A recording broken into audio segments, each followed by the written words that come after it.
the live stream. All And right. we got it. Hi. Hello, everybody. Hi. Hello. Hi.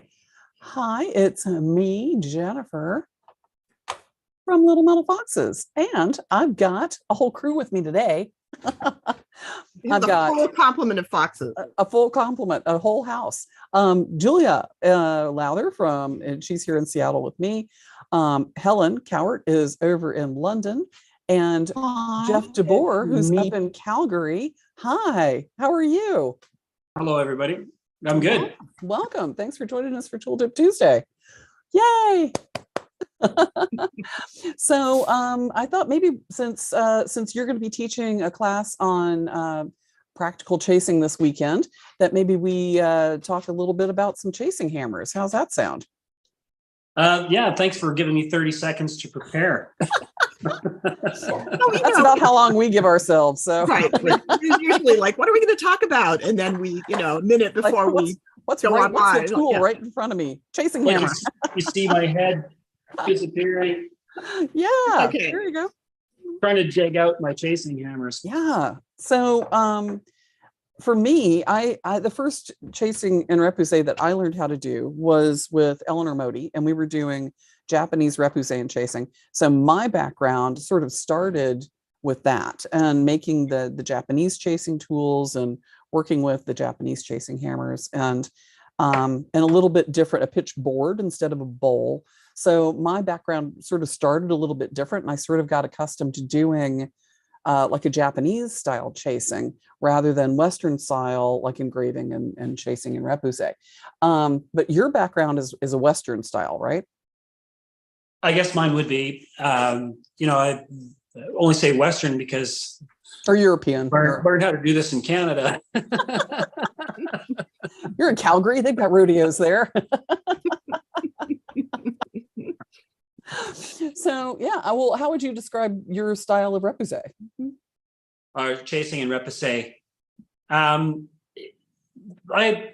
I think that often people, when they're doing the chasing stuff, they're pretty tight. I think I have a fairly loose style. Mind you, like anything, if you've been playing the piano for 35 years, I think you could compare it to maybe like classical music compared to jazz. Yeah. I think I'm more like jazz when it comes to chasing. Although some of my stuff is really tight and ends up looking classical, but the basic skills behind it is like anything.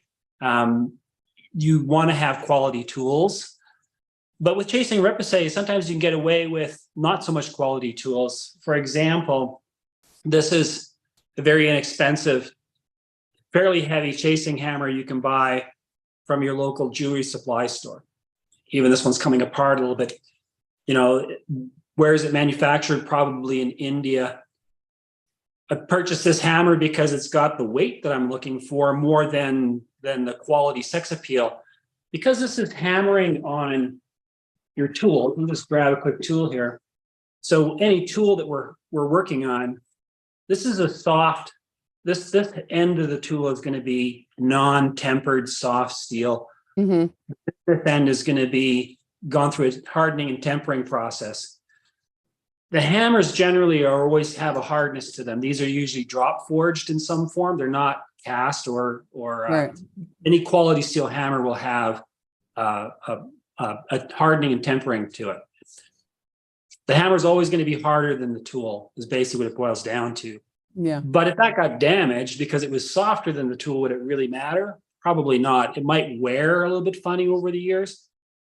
But what really matters on a chasing hammer is that you have this big, broad face. Some of them have like curves on them because when people chase, they may be at a slight angle. These ones ask that you're a little more square with the tool. It's down to your style. So you may buy a chasing hammer and find that you want a slight angle. You could actually modify your hammer. You could grind it to a slight angle to accommodate your own style. Oh, that's Tools good. can always be reworked. So you don't have to, when a handle breaks, you can end up with a really short hammer, which is not terribly useful. Yeah. Yeah. What I well, like, and that's a good point about the handles, because One of my favorites, and you'll note, and you know that the Japanese hammers are like super long handles and are very different than the European style pistol grip handles that you see on a lot of the regular ones. Yeah. So the for people out there who are unfamiliar with the differences and why it's shaped this way, the handle usually fits in the hand and is thin here, so it has some spring and kickback, right? So when you're hammering that tool, it sort of does some of that work for you and becomes like a fulcrum point here. And you're not like, oh, driving nails into walls, but working with it with a bounce. And the same is true with the Japanese hammers. They sort of, you're working with them like that, and they're long, so they're out of the way, and they have some spring to them and some give, and they have different weights on the heads of those as well. So, but good point about, being able to modify it for the face as well as the length and shape of the handle. Do you have a preference for yours that you like? I obviously pistol grips because again, as you said, it's really a lot of it's just in the hand and how you hold it. Some people have different ways of holding them. Here's a real bruiser. This is not a chasing hammer. I'm not even sure what kind of hammer this is. It might be a shoemaker hammer or something. Yeah. Kind of looks like it. Yeah. Kind of a weird forging thing. This just has that big broad head, and this thing's got a lot of weight. So if you're, it's not technically a chasing hammer, but why not? I mean, theoretically, you could use a regular hammer. You could use almost any hammer you want as a chasing. Or in the words of Adam Savage, any tool's a hammer. Yeah, any hammer is a hammer. Theoretically, you could use that. Sure, yeah. You could modify a regular hammer too. You could cut parts off of it. You can do all kinds of things. Again, people think that tools as they come out of the box are a religion. I mean, that includes when people buy a set of chasing tools commercially made. Yeah, they're good, but they may not be good enough, and feel free to modify them all you want. Yeah. And that's true with burnishers and all kinds of other tools that you're trying to sort of modify to make your own. And that's been done for millennia. And I think a lot of times nowadays, people assume that what they're getting delivered to them is the thing. And it's like, well, actually, for centuries, we've been like making our own and modifying what we've got and using the things that are available. So that's one of the reasons I think that a lot of kind of old school metalsmiths understand that the tool modification is part of the practice, right? Right. Yeah. Right. And I think when we talk about, different weights of hammers, you're working away and you're chasing, and recognizing when you need to switch to a different weight is part of the skill of chasing and repoussé. Not all hammers perform the same, and when you're doing very delicate operations, you want a fairly delicate hammer, and you can always swing a delicate hammer really fast. But sometimes the big hammer is got a different kind of push to it, because we're not just activating the surface, but sometimes we want to push. And sometimes you can even get away with like bronze hammers are interesting. They add a different kind of impact. Oh. And even using, believe it or not, my back. Yeah, you're here. Spotlight him, Jennifer, so we can see the hammers. Jennifer, spotlight him so we can see his hammers. Oh yeah, absolutely. But I mean, can you still see me? Yes. I mean, here's a rubber mallet. Surprisingly, it does a different kind of thing. It has a different effect on materials. So when we talk about chasing hammers, yes, we have the traditional chasing hammers, but experimentation can also lead to different kinds of techniques and different effects all the time. So yeah. Do you use the rubber mallet on some of your chasing tools, or do you use it for other things? Interestingly, like I sometimes have a setting tool that I made for setting some bezels. If you use a steel hammer, sometimes it's a little hard, and sometimes you crack a stone. Rubber mallet actually is a more gentle. It's a slower move rather than a fast move. Yeah. So yeah, it's the impact's a little softer. Yeah. It's a different kind of impact. Yeah. So it has a different kind of effect. Yeah, I love the rubber mallets for flattening metal. They are so undervalued in most jewelry studios for flattening metal because they can just push everything down under that impact instead of trying to like shape the metal, and by hammering it, it just sort of like flattens it. And it just, I refer to it as my cartoonishly large rubber mallet I use for that. But I don't have mine here. Have you ever seen dead blow rubber mallets? Yeah. The ones that have the lead in them? Mhm. Yeah. For the rawhide or rubber. Yeah, there's a couple of different ones. Yeah. There's the leather, there's rubber mallets that have lead shot inside them. Yeah. Yes. So when you hit that lead, it gives you an extra push. Yeah. Those are really neat. Those are great for flattening. I love those. So- I have one of those it's like, I bought it at a used tools store that is no longer here, sadly. So I probably bought it for like a couple of dollars, and I just refinished because it was like Delrin, but it was a dead blow. And so then I just refinished the faces, which had been beat to crap. I just, sanded them off on a belt sander, and I love it. I love having it for that exact reason. Yeah.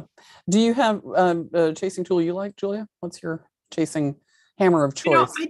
I don't do a lot of chasing and repos. I did some for a little while. So mostly what I do is more stamping. And so I will tend to choke up on just a regular like ball peen hammer. I want a shorter grip if I'm stamping, because I don't want that really long handle as much.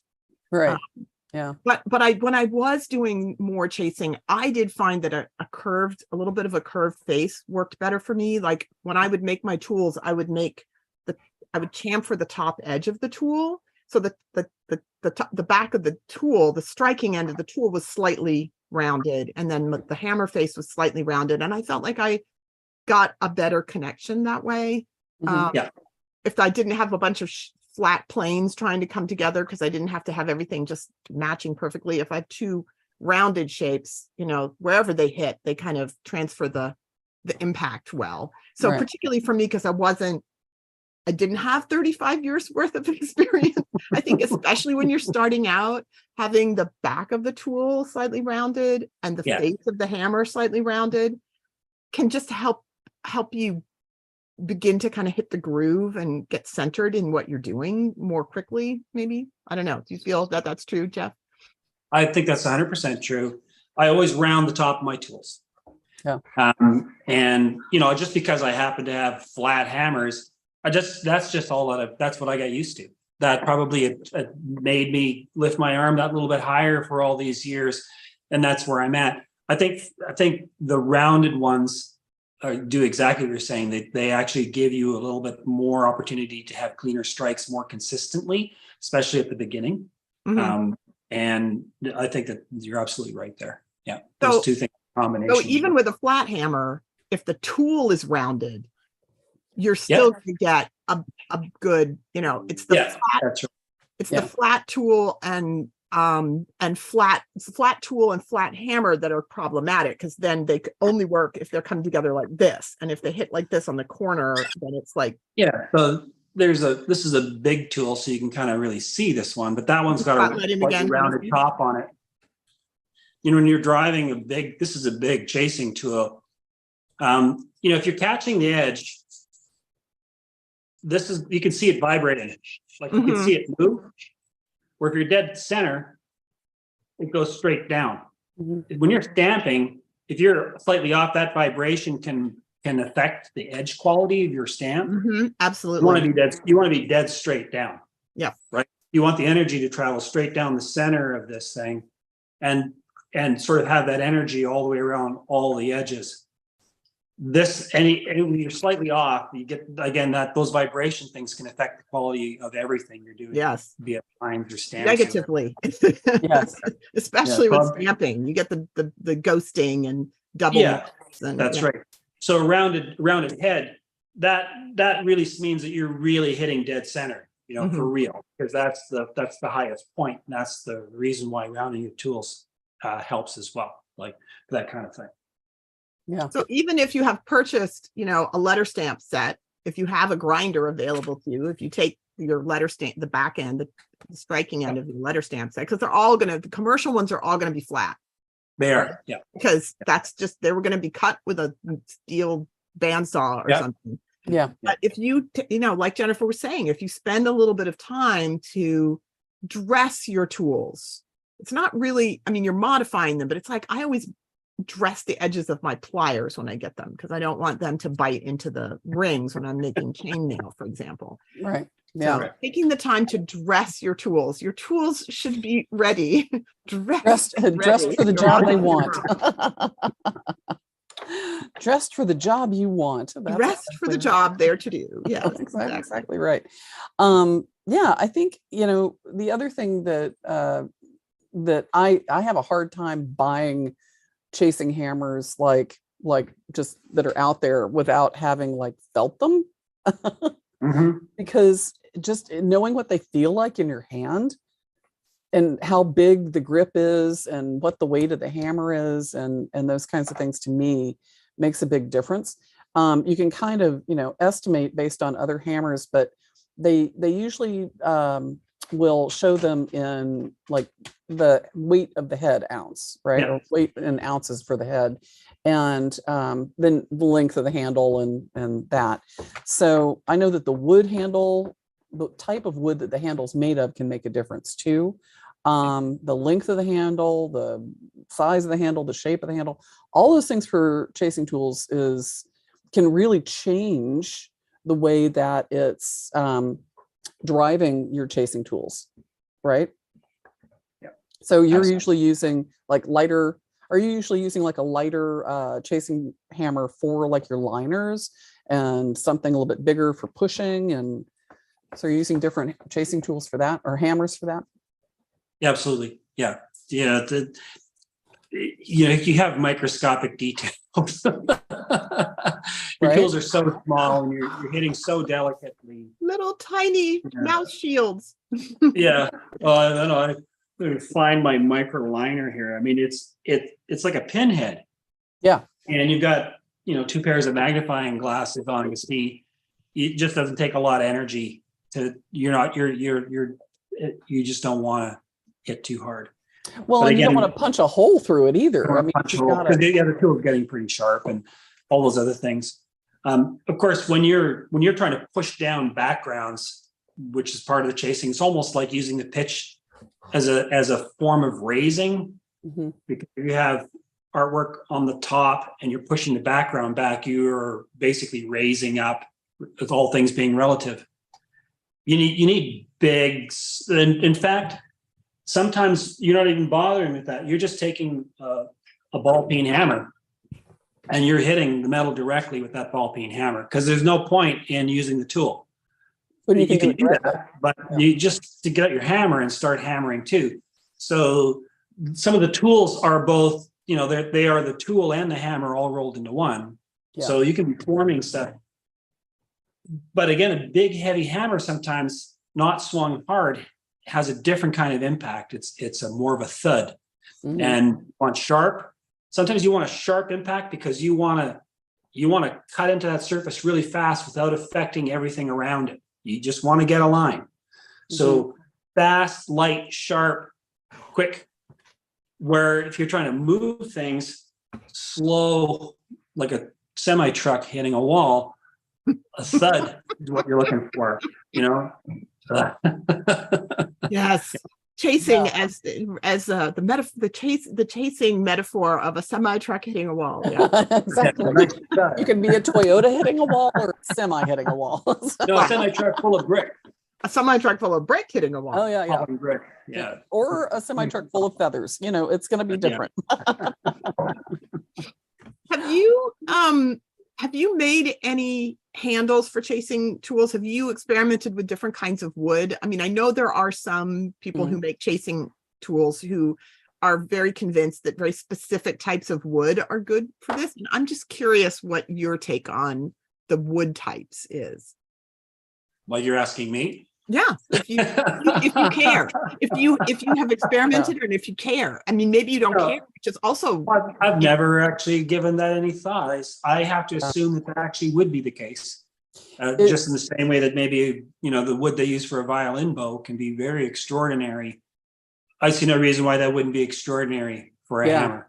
The thing that I've experienced is that if it's a cheap wood that is it's not as dense and it has more like sponginess to it, and they're more likely to break or shrink and come loose. And so you end up with a handle that's a little more like this one does not quite have the flexibility that the wood on this one does. So this is a much tighter grip. It's more like of an oak kind of handle. So it has some strength, but it also has some flexibility. So it has more bounce when you're hitting things. And I found things that are like a walnut. It's tough, I mean, and it doesn't have that spring back that some of the ones that are made with oak and other materials are. When I met one of the foremen from Tiffany's, and he was saying on their breaks, they're not allowed really to kind of leave the building. So a lot of them will work on stuff, and he works on his own tools. And one of the things that he would do is make his own like handles for his chasing and repoussé tools. And so he had these handles that were just extraordinary, that he had carved like the Tiffany sort of like water lilies of the handles. They were so spectacular. But the thing that he was talking about was I cannot recall his name right now. I apologize. But they would have like the folded like daffodil leaves, wrapping around and down. And but he was always very particular about the type of wood that they were using for the handles. So it would maintain that kind of like bounce back, but not break, because I mean, this one I can actually feel it like a violin bow, have that sort of flexibility to it. So part of the reason I ask is you all know I grew up in Costa Rica, and so we have guayaba trees there, or you would probably call them guava trees. And they're a very open type of tree. So they're a small tree, but they have very tight grained wood, and it's incredibly flexible. We used to play on these trees a lot as children. And these were the kind of trees where you'd like climb out to the end of the branch and you'd like bounce on the branch right there, like super springy trees. Yeah. And so I even had some guayaba wood at one point that I wanted to bring back, and then I don't even know what happened to it. The next time I go down, I will see if I can find some, because I would be really interested to see how it behaved as a chasing hammer handle, specifically because of its tight grain and flexibility. I've heard that fruit woods in general are good for that kind of thing because the trees are kind of springy. To my understanding, that's true. Yeah. But that's why I ask, because sometimes people have really strong opinions about stuff, and you could have been like, well, here's the thing, I love X. Yeah. Well, and if it's not dense enough, it could have a lot of spring, but not be a dense enough wood, so that when you hit something, it just snaps. Right. So it's it's springy, but a little too much so. So it's like boing, and off it goes. It just breaks in half. More with the cartoonishly, flying hammerhead. Yes. Yeah. My cartoonishly large rubber mallet. Which I think probably has a hickory handle. But hickory, like I think of hickory trees as being if you're going to get into the finite there, a chasing hammer is going to behave very differently on the West Coast than it is going to here in dry Calgary, Alberta. Just the wood properties themselves, the moisture content. What's flexible for you is a snap for me. It all depends on, certainly humidity has a huge factor in all of these things. So very true. You can go down the rabbit hole forever about, do we want to use violin bow like quality wood for our chasing hammers? There's certainly people on the internet you can see that are making extraordinarily beautiful chasing. Their works of art. Yes, it's lovely to have one and look at it and cherish it and for sure use it. But the reality is that when it comes to chasing, really it's that face, be it flat or round, the weight. We can say that certainly flexibility, shape of handle, these are all things that either you're going to prefer or you're going to get used to. Right. Exactly. I am left-handed, and the vast majority of the scissors in the world are right-handed. So I grew up writing with my left hand, eating with my left hand, and I cut with my right hand because shears and scissors. I mean, my father actually bought me a pair of left-handed scissors at one point, brought them home, big deal, Christmas gift. And I was like, I can't use these because I don't cut with my left hand, you know? So yes, even if your preference would be to use your left hand, you get used to using the right hand if that's what's available. Right. And now I can't do it any other way, right? I mean, in reality, when we're chasing, we're holding the tool in our left hand. We're redrawing what we drew as artwork with our right hand. We're redrawing with our left hand. Oh, that's a good point. Excellent point. You know, Exactly. I mean, So, think yeah, about yeah, you have this sort of interesting Right. ambidextrous thing going on. Right. That's right. Yeah. Yep. Oh my gosh. Well, I know with some of the Japanese hammers, the tool that they're made out of is like rod. It's just been sort of ground down and hole drilled in the top, and they're really simple. And the weight makes a huge difference. And like you were saying, you know, if it's a heavy weight on a small tool, it can just punch a hole through the metal or get a real sharp pattern with something else. So the weight of the hammer itself can make a huge difference, right? Yeah. No, this Brutus hammer kind of has still a regular handle on the bottom because this is used for driving. Yeah. I'm not really doing this chasing thing with it. This is hammering with this thing. Right. Mind you, if I wanted to do that, then you can easily grind off the end of any handle and make it round. You know, we're only using a lot of it is this the back side of the hammer in our hand. This side's pretty, but it doesn't necessarily have any function.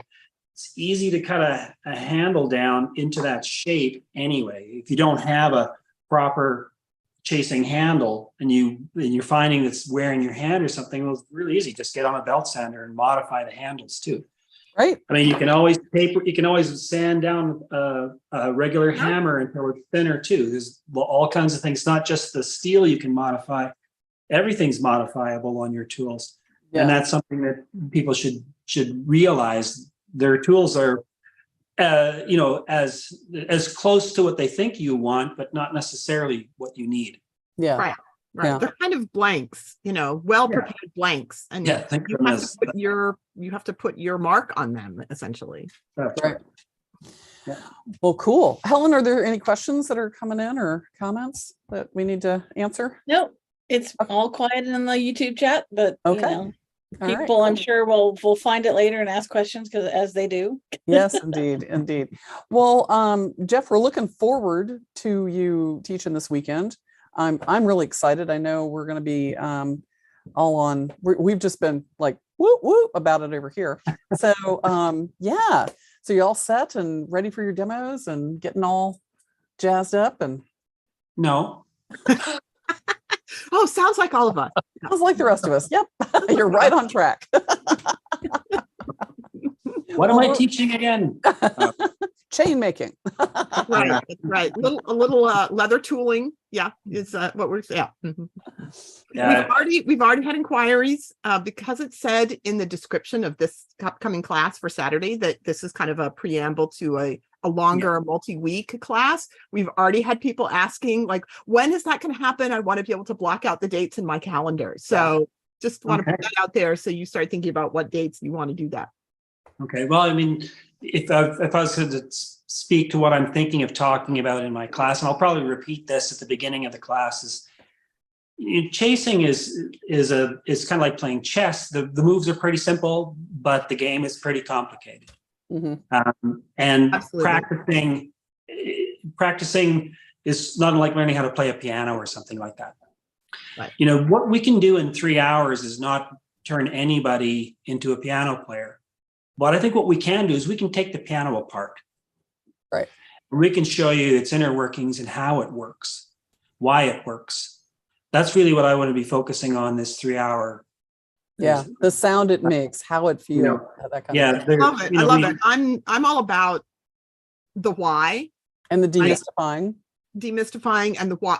And then I'm an academic tutor, and so I'm always trying to explain sort of the background of this issue, not just like how to finish this particular quadratic equation, right? Yeah. So- Well, I've always had great success teaching jewelry skills with students, not saying this is a skill and this is how you do it. I'm saying this is what you're trying to achieve, and this is the series of things you need to make it happen, and this is why it's going to happen. Your Right. skill will come out of that, but Right. this is what's going on down there. And you, by doing a certain moves or things or ideas, will make that thing happen down there. Right. That's it. Right. And that'll look like skill, but it's more of a deeper understanding of what's really happening with the material deep down. So chasing is beautiful that way because there's so much going on down there. With both of the tools and everything, I think we were doing 3 hour. This is what this Yes. was. Mhm.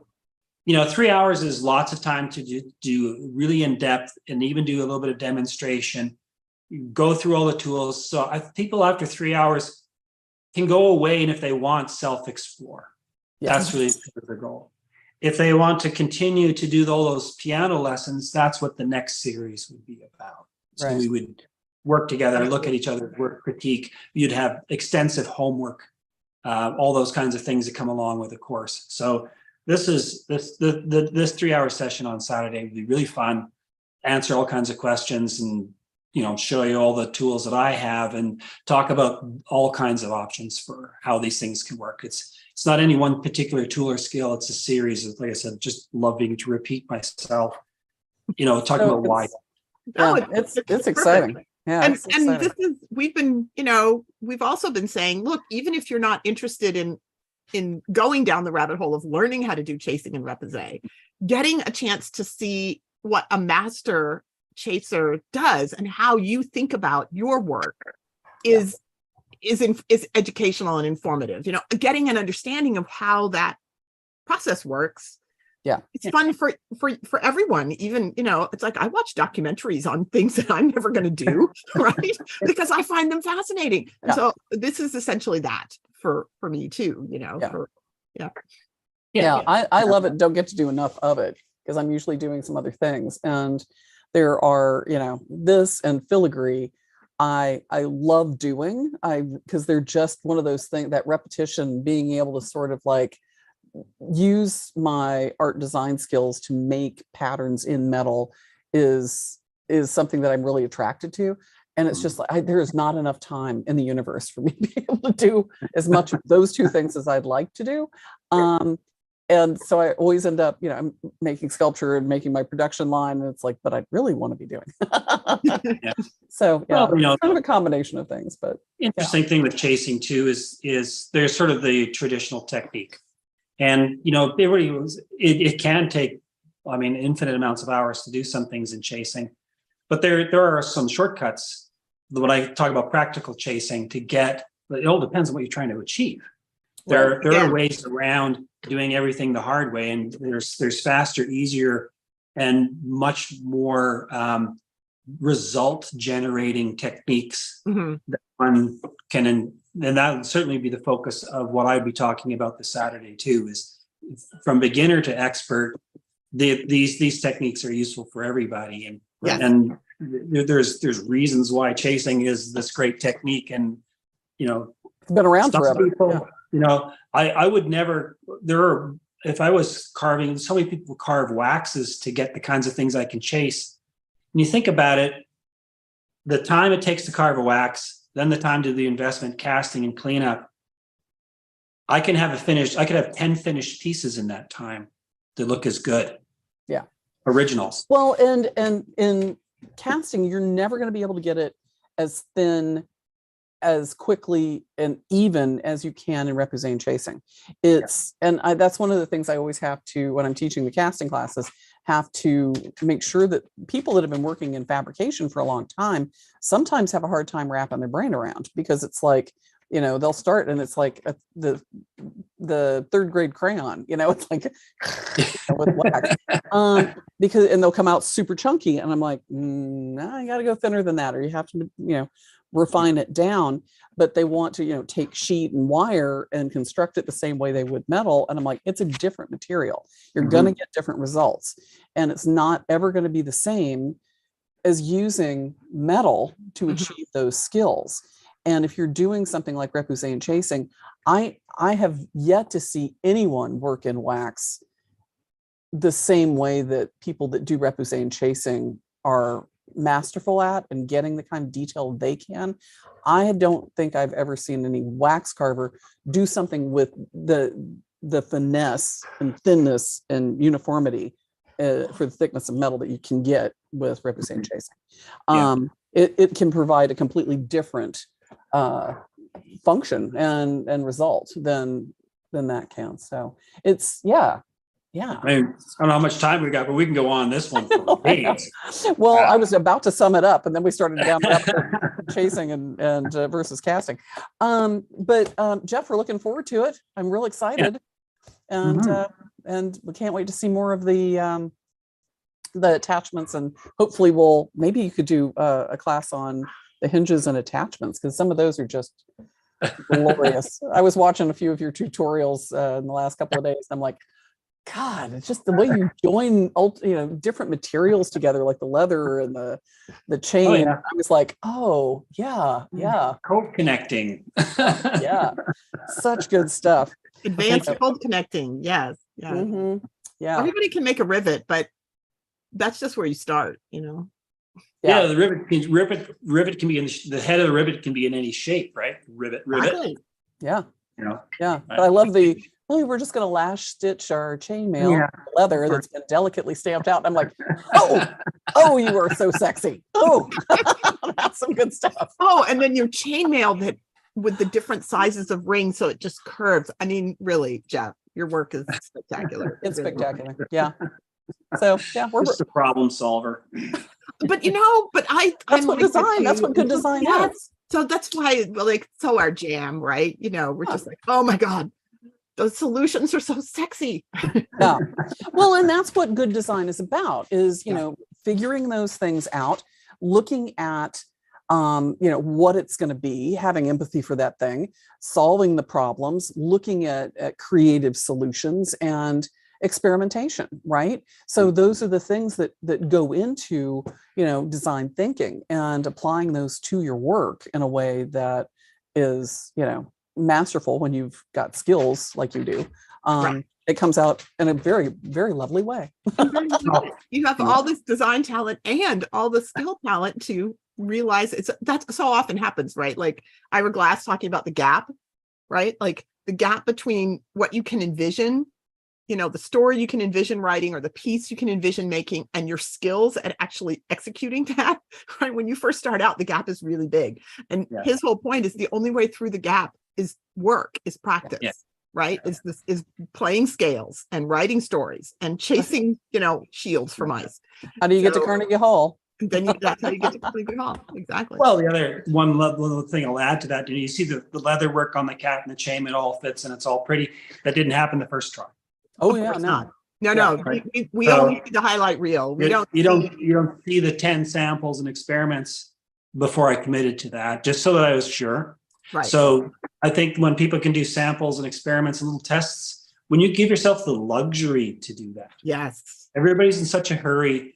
We think we have to get this thing done right now with this thing right now. Yeah. We don't know that we should stop for a second and test something just for a second. Or make a pattern. Yeah. Then you can go in and get it right. I love they say the luxury of prototyping, because students frequently are like, oh, I just want to get past that. I want to just make the thing. It's like, no. Sometimes it's not just a luxury, it's a necessity. Yeah. That's why I always say it to everybody, and I'm sure I said it to you, I'll say it a million times. In my studio, patience is not a virtue. It's a luxury. I get to take the time to look at this and maybe experiment before I destroy something. That you can always feel it coming.